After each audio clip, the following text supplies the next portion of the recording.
what's going on, y'all? T-Bob here. And Jake as well. And you're about to watch a little OTB LSU. We're going to give you all the latest, greatest between LSU football, baseball, women's basketball, softball, and everything in between. Bottom line, if you want to talk Tigers, keep it locked, subscribe, like it, and we hope you enjoy the All right, so there is talk that Drake Maye could potentially, or maybe should in some circles, go over Jayden Daniels as the number 2 quarterback in this draft. Jake, you talk a lot of draft, I'm sure. Yeah. I actually don't talk a ton about it on Snaps that much. We made today with Greg McElroy, but what do y'all think? Is this what I'm saying? Like, is this just somebody filling a take vacuum, or is there legitimacy there? Greg McElroy? Anyways, I don't know, T-Bob. It's at that point, and we do talk a lot of draft, and like J.J. McCarthy is probably that one guy that's the biggest riser as far as draft buzz. Now, we don't know how much NFL teams actually value J.J. McCarthy, but the draft buzz, he's been the big winner, I would say. Drake Maye's probably actually taken a step back in the draft buzz. Now, not like a huge fall or anything, but there's some that actually think J.J. McCarthy could be selected ahead of Drake Maye. And one of the latest mock drafts, you have the Vikings trading up with the Chargers. They have 2 first-round picks to select J.J. McCarthy at 5. It's, yeah, I saw one where Jayden goes at 5 to the Vikings. That would actually be awesome. Did somebody just trade up for the 3rd pick recently? No, it's still the Patriots. So you've got Bears, and then you've got the Commanders, and then you have the Patriots, Cardinals, Chargers. But the Chargers have a couple of needs, and some of their needs are at positions where you got a deep position class. Yeah. And so it's believed that they'll trade back. In Minnesota, having 2 first-round picks and needing a quarterback because Kirk O'Chains is now in Atlanta, they are the partner that a lot of people think the Chargers are going to trade with. Matt, what do you think about this quote? This comes from the CBS Sports article. Quote, Maye possesses the edge on Daniels in age, arm strength, sack avoidance, and middle-of-the-field proficiency as an NFL quarterback prospect, despite working with less in college. Daniels is a tantalizing player to watch and worthy of a first-round pick, but his frame, pressure to sack rate, and inability to threaten defenses over the middle calls into question how long he may last playing in the NFL. And I would say I'm especially intrigued to hear your answer here, Matt, because in terms of working the middle of the field, these were some of these same conversations that we had when Jayden Daniels was not winning a Heisman a couple of years ago. Well, first of all, I played the position a long time, and I've never heard the pressure to sack rate stat before. I want to know what that's all about. I guess I don't know, to be fair. I'm guessing that he's like when you have pressured, he's probably getting sacked more often than Drake Maye being pressured and getting rid of the ball or something. Okay, good. Throw that one away. The middle of the field. So I think if you look at this, I would say there's more of an argument for Jayden going number 1 overall than Drake Maye jumping Jayden Daniels. You could make more of an argument there. Jayden, what he did towards the end of the year, he made the college game look a lot easier and slower than what I saw with Drake. And now I'm not tuning into a lot of North Carolina football games. Yeah. Unless there's a couple of dollars wagered on him, then I'm tuning in for a little bit. But Drake Maye is one of those guys seems like a pretty uber competitive guy, very athletic, and a lot of arm talent. I would say he's probably got a little bit more arm talent. Yeah. Just natural gift with the way it comes off his hand. Jayden's a little bit, I guess, less prototypical from that standpoint, the way it looks. I mean, it doesn't have that. Drake Maye looks different throwing the ball. Now, the accuracy doesn't matter how you look throwing the ball. Jayden became that guy that was going through his progressions. And if you're looking at overall career stats or even career stats just at LSU, I think we can all agree that there was a 1,000% leap from his first year starting to his second year starting at LSU. Speaks to intangibles and whatnot. Yeah, the stats that he had early in his career at LSU are certainly altering these quote-unquote pressure to sack rate and all these dumb stats that this guy's talking about. Those are going to affect those stats throughout both of it. But you have to look at the improvement, the intangible things that he did over the middle of the field, the short to mid-range passing that, like, he got great at it. Yeah. Like, not just good. So you're saying, in your expert view, he got great at the short and intermediate Yeah, stuff. his first year starting, he was not good at it. Like, he had good games, but like his overall body of work his first year was not good. And let's go through progressions, let's get the check downs, let's do this and that. Not all his fault, because the play calling took a lot of those check downs and things away from him the first year. But if you look at the progression this year, I had never seen a quarterback make that big of a jump in a positive direction so fast. Yeah, probably. I mean, so are you saying that in terms of just pure jump, is it even bigger than the Burrow jump? Because, I mean, that would be the only other comp. It's just I would say, yeah. Cosmic I would say, coincidence yeah, they it was both a bigger happened jump here. because Joe, his first year, was better than Jayden was his first year. Yeah, that's probably right. So I think he had a lot further.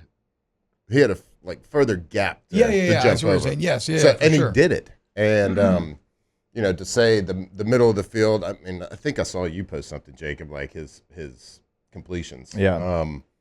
He was great across the middle of the field.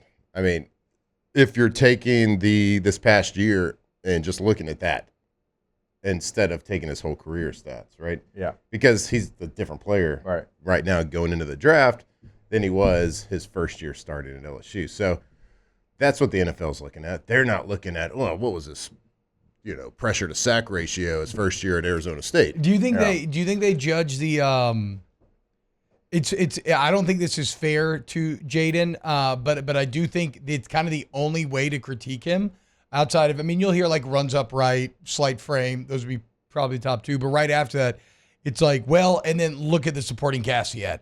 He had maybe the best offensive line in the entire country, and he had 2 first-round wide receivers. It's a weird thing to critique, but like, how do you feel about a player suddenly now? Because I've always called They it didn't the say Alabama. that about Burrow. Yeah. His offensive line won the whatever that Joe award Moore is, Award, yeah. and he had some pretty decent receivers. Yeah, and now we know that offensive line, at the time, we were like, they're pretty good, but we think we're winning the Joe Moore just because they're winning the Natty. But, I mean, go look at the contract that Lloyd Cushenberry just got, that Damian Lewis just got back. Like, no, that was a damn good. Sidney Charles still playing. Yes, he got a 1-year deal, but he got a second deal. So yeah, that was a damn good offensive line. No, that's fair, but I'm saying that, like, I've always called it the Alabama paradox. It's like, it was hard to scout Alabama players individually because on any given Saturday, they're set up for success. Yeah. Like, they're better than the other team, and suddenly you're in the NFL and everybody's equal. Just what NFL GMs do and what NFL scouts do, they just watch the film, right? You watch any LSU game this past year, Jayden's the best player on the field. Yeah. True. Okay, True. like, and don't overcomplicate it. Let's not overcomplicate. Like, they can't stop him in college, okay? And that's one thing. And it's not just they can't stop him because he's faster than everybody or like they can't get him down on the ground. He's better than everybody because he can do those things. Mm-hmm. But then also, if you bring your safety down to spy him, he's destroying you. Yeah. Right? And yeah, you're going to get some bad. Like, mechanically, he's not the best. And that's what people, I think that's probably the hesitation and what leads to the arguments about him is because mechanically throwing, he's not the best. Yeah. But there is, historically, you don't have to be a mechanically, like the perfect mechanics, quarterback mechanics, to be an accurate and dominant passer. We've seen it all the time. PR. Yeah. Phillip Rivers. I mean, Cam Newton had those years that he was just, like his MVP year, like he couldn't admit, like when things are in line, they just, there's not one way to skin a cat from a mechanical standpoint.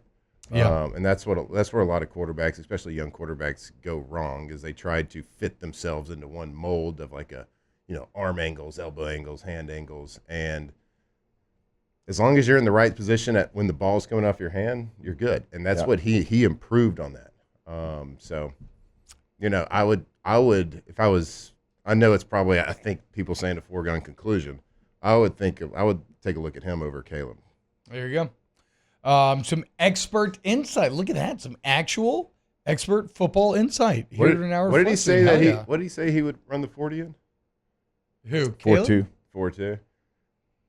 Like, just think of this. And the comparison's unfair but how highly regarded is Lamar Jackson in the NFL? Yeah. because he's so fast, right? Yeah. And he's so good. But just think if Lamar Jackson could throw the ball. Yeah, like Jayden can. Like Lamar Jackson has his moments, Right.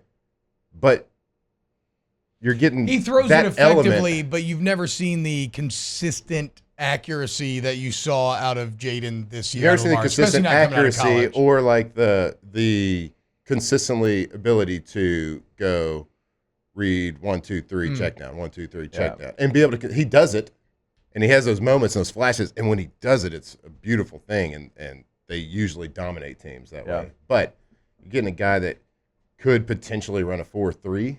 Yeah, I think at the quarterback position, there's no doubt he can run a 4-4.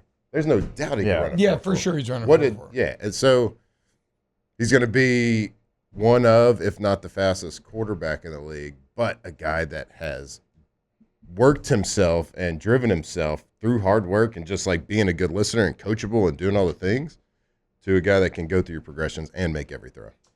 Yeah, it's and again for whatever lack of playoff success Lamar has, he is unreal in terms of regular season wins. Like just winning NFL football games. It's crazy what he's done. So that's one of the reasons why I think And he's in a perfect place. Jayden has to be so tantalizing. It's NFL. You have to. There's a lot of luck involved too because you got to go the right. That's why if you're Jayden Daniels, yeah, you want to go 2 overall, but wouldn't you much rather go to Minnesota in the freaking commies? Having Jefferson, Yeah. Jordan Addison. Like, are you some kidding real me? weapons. Hawkinson, tight end. Why am I blanking on the head coach's name? Big Chin. Kevin O'Connell. Yeah. O'Connell. Yeah, having O'Connell against, who is it, Dan Quinn? Yeah. That's disgusting. I hope Jayden drops to 5. That's a good point. Let's do it. Yes, Or to Drake 4, May please. Yeah. over Put Drake Jayden. May Drake over should be Jayden for 2. sure, dude. I think JJ should be 4. JJ's interesting to me because I think he's super high on the intangible front, but just wasn't asked to do a ton. When he was hyper efficient, did very well, but not asked to do a ton. It's like, man, you're really somebody compared him to Mitch Trubisky though, and I don't think that's fair. I think maybe I'm just being blinded by championships, but him making the plays and leading that Michigan team to a championship goes a long way. Wow, Jake, what incredible takes. I mean, those guys, they're just the best. I think so. And if you think so, again, hit the like button, subscribe, ring the bell so you get notifications when we post every single day here on OTB LSU.